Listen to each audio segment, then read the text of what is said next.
The two teams were unable to agree on the need and the means to reduce the cost of living. This is why we have described the document the committee presented as imperfect and unfinished. It was not for lack of trying on our part that the committee was unable to agree on the issue of cost of living.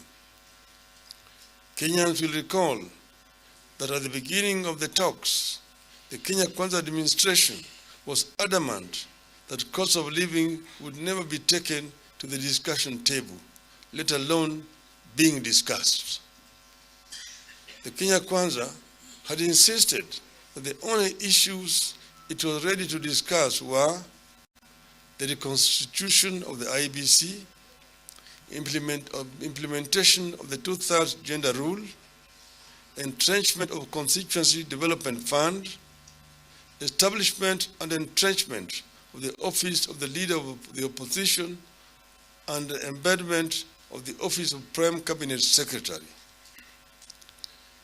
Through persistence and insistence, we forced cost of living onto the table.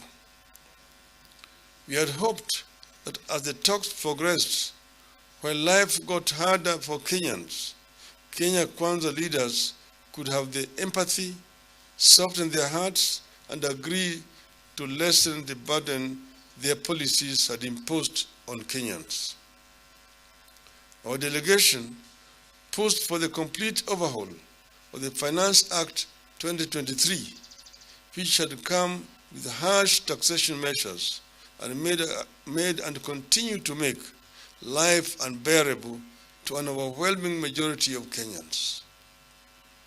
At no expense to the government, we deployed our team of economists to recommend to the administration measures which, if adopted, would immediately bring the cost of living down. We asked the government to reduce travel budgets by 50%. We also called on the government to reduce the daily subsistence allowances for state and public officers by 30%. We further asked the government to reduce the road maintenance levy and the anti-adulteration levy by 5 shillings and 3 shillings per litre, respectively. Our team further asked the government to reduce VAT on fuel from 16% to 8%. We called on the government to scrap the housing levy, or at least make it voluntary.